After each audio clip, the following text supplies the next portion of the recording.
What is good, everybody? Hello, hello. It is Momentum Monday, and that is all about really ensuring that you're getting started on the right foot and actually allowing momentum to work with you, right? Like there's a big difference than drowning and riding a wave, okay? So we want you riding waves. So today, I'm going to share about living a miraculous lifestyle. All right. This isn't something that's available to just some special people. This is actually available to you. However, there's some things that block us from experiencing that on a day-to-day basis. And I'm going to give you 3 things that are typically blocking you. It's probably not what you think, but working with folks day in and day out as a coach, I see this quite a bit. Okay. So first and foremost, I do want to highlight that in life, we tend to stop believing in miracles. We tend to even stop believing in our dreams and stop pursuing them because just like in a game of cards, we're being dealt a hand, right? When you don't like your hand, you can just fold, all right? And a lot of times, this is sad, but a lot of times I see, right? And I've been in seasons where it's definitely felt this way too. People fold before they've unfolded.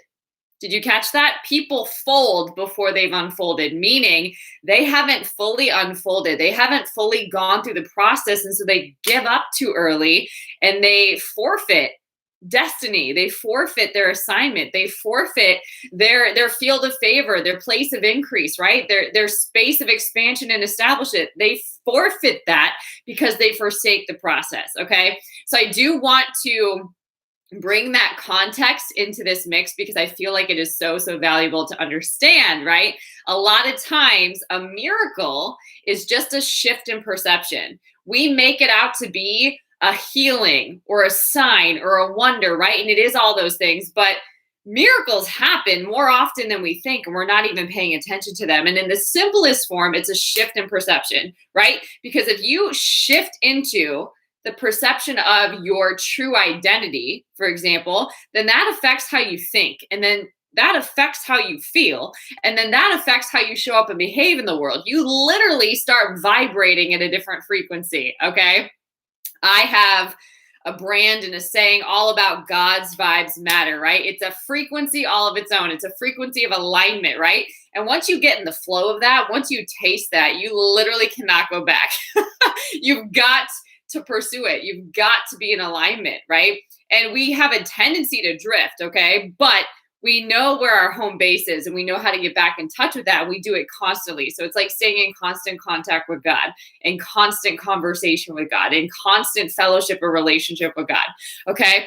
So moving on to what might be blocking you and like killing your momentum. It's subtle, but that's kind of how the enemy works his agenda. You just have 3-part agenda: kill, steal, and destroy. And it's subtle, right? It's working beneath the surface and you're not always paying attention, or you might be distracted, or you might be unstable because of juggling so much or going fast, super fast through different life experiences, right? And the word says that a double-minded man is unstable in all of his ways, not just some, all.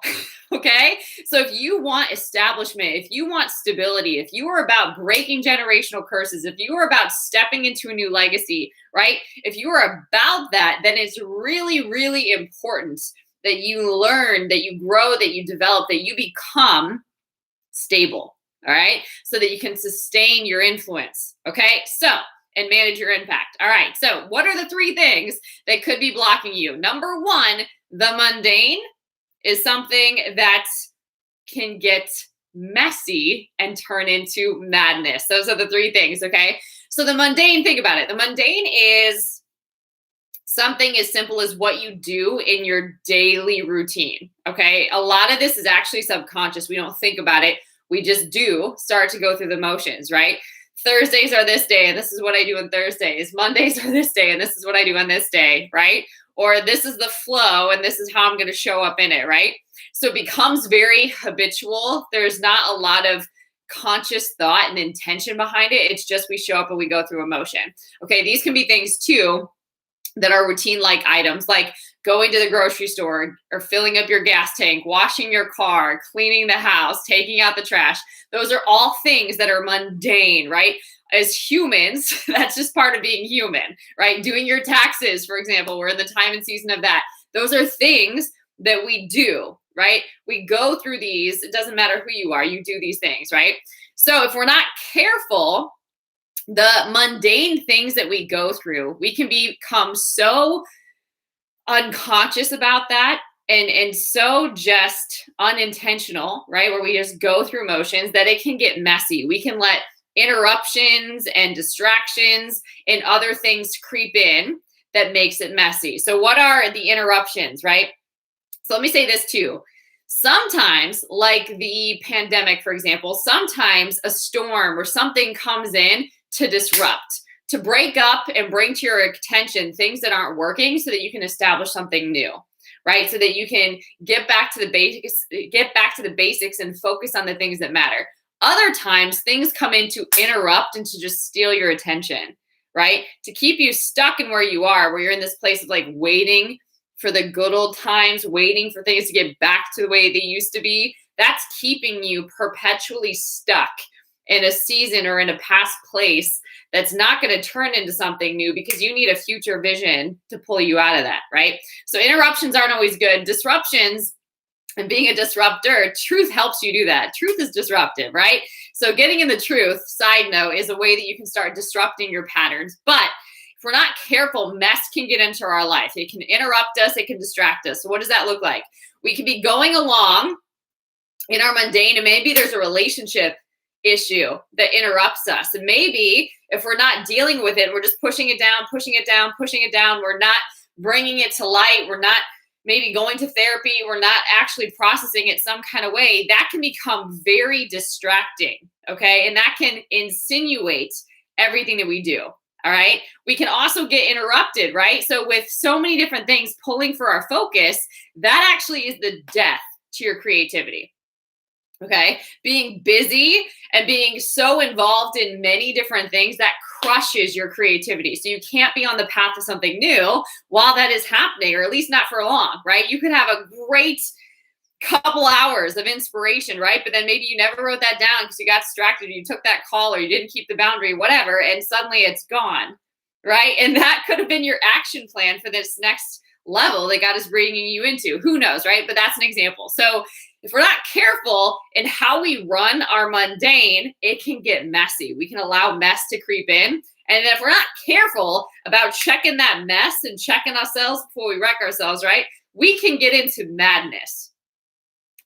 Okay. And madness is straight up where you're not in your authority. You're not in your identity. You're just really shifting into the victim place in life, right? Where life is happening to you and you're not creating anymore. You're not initiating change. You're not proactive. You're not literally like taking action anymore. There's a hopelessness that comes over you. There's a powerlessness that comes over you.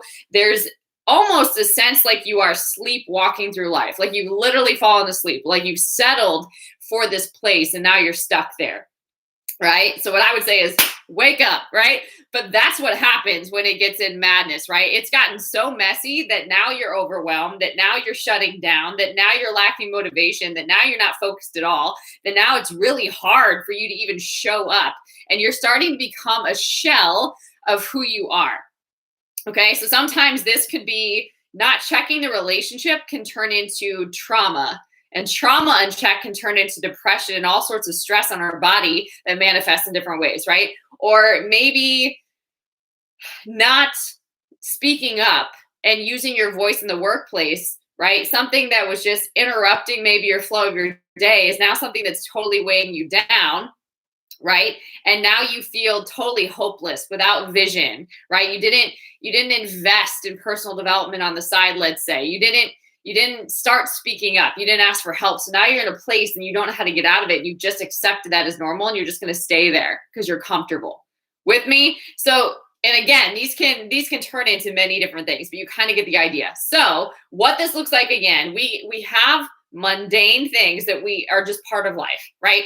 But if we're not careful, we can become double-minded and we can allow mess to get in our life, right? The enemy is really subtle how he does that. He gives you a lie or an excuse or something to partner with, right? That's not of God. Or he plants something in your heart to start letting that really embed itself in there and develop a stronghold, right? Or he starts to like soothe you into a comfort zone. All right. And if you're not careful, you'll embrace that, right? A lot of times that's a sin of some kind or an addiction of some kind, for example. And then that can fall into full-blown madness because we've really let go of our self-control. We've started drifting. And when you drift, that's when things become mad because now you no longer are the authority. You no longer are co-laboring with God. You no longer are walking out your identity and your purpose and your influence. You're just submitted literally to an enemy influence. Okay. So given that, how in the world do you think that you can build a lifestyle of the miraculous or walk in the miraculous or even be aware of the miraculous happening? It's difficult. All right. So how can we shift the momentum here and stop the cycle? Simply put, stop, watch, and listen. This is actually making me, I'm laughing because I'm thinking of, in grade school, we had folks come into school from DARE, which was all about like keeping kids off drugs, right?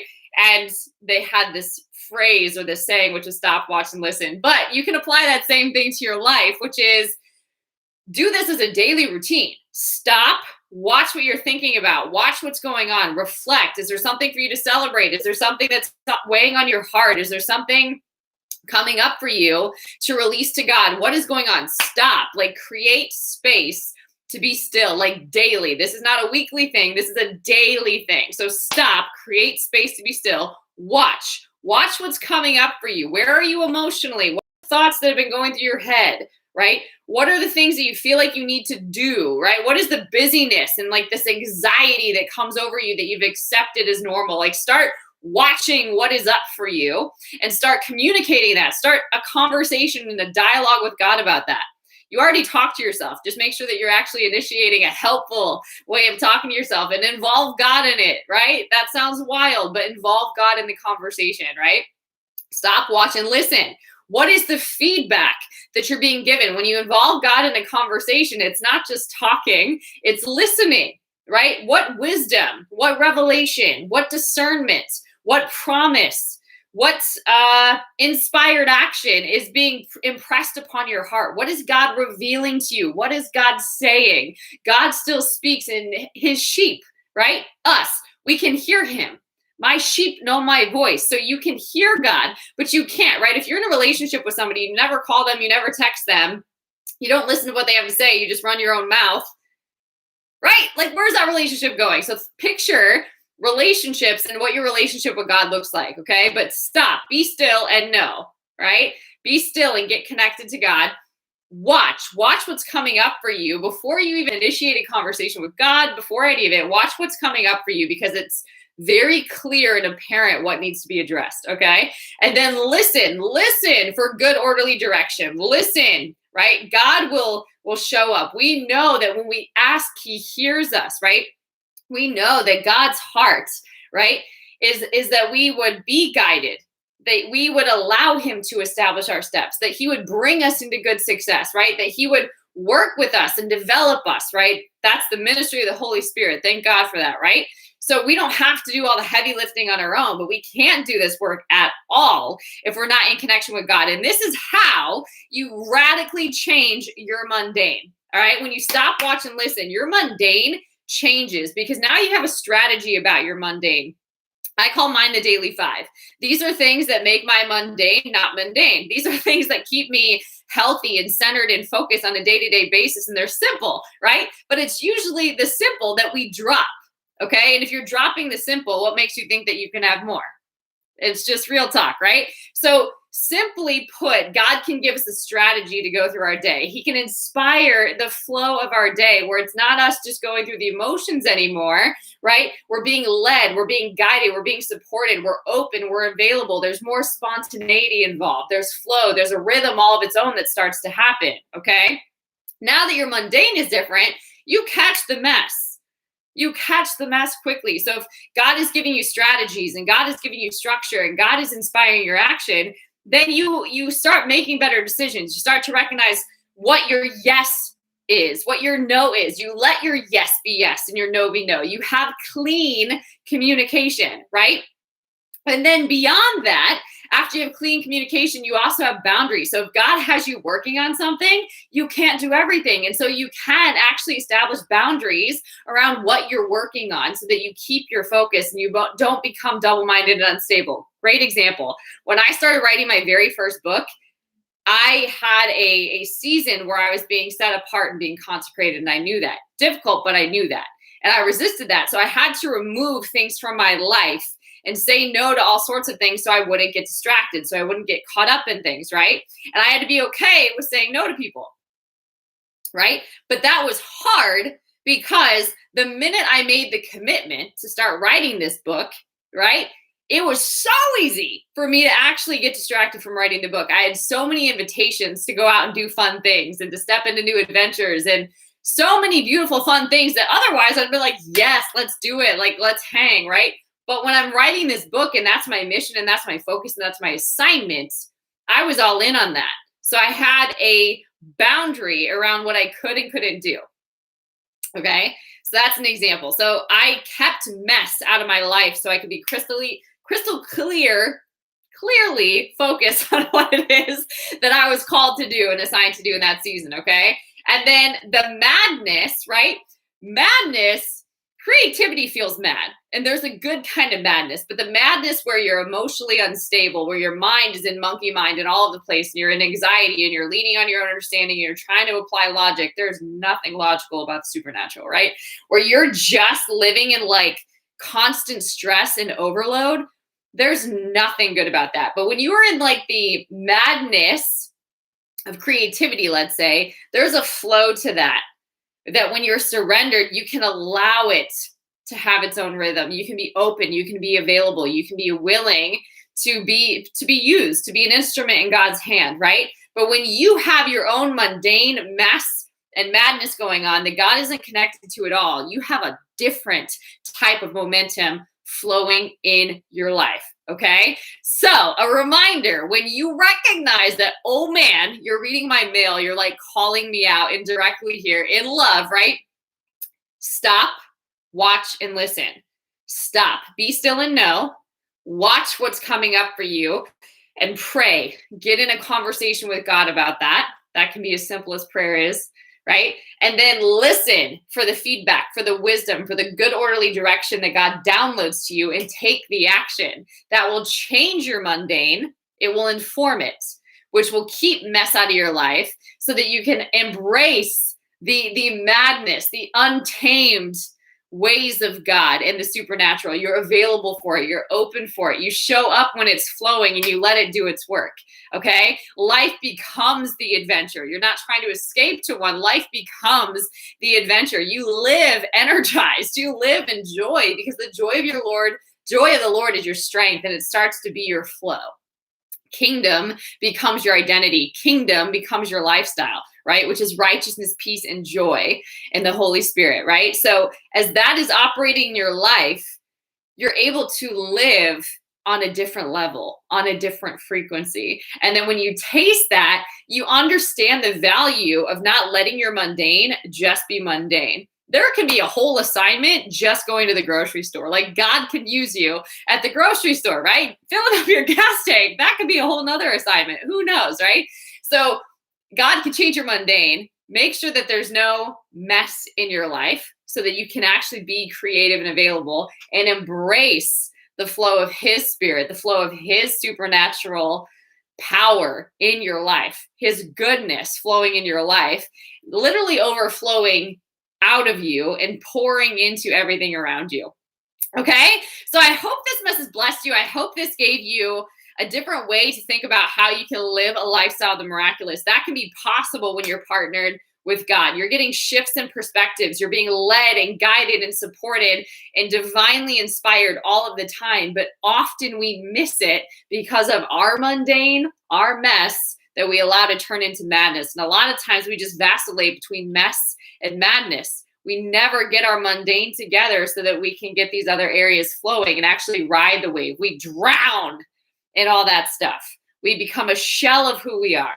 We get weighed down, and then we can't have the same influence. We can't have the same impact. We start to literally work against ourselves. and the good plans and the future that God has for us. So that is not going to be you. I gave you a simple thing that you can apply to do something about it. If it blessed you, I would love for you to subscribe to the channel so that you can get more information like this. You can also leave me some comments below. You can like this, share it with a friend, make sure that people hear the word and can get this content in them as well. And then as far as connecting with me, you can connect with me over at julianapage.com. There's coaching programs, courses, books, all sorts of fun stuff for you to check out. You can also get plugged into the Spirit-Filled Real Talk podcast with Juliana. It's available anywhere you get your podcasts. All right, until next time, guys, stay blessed.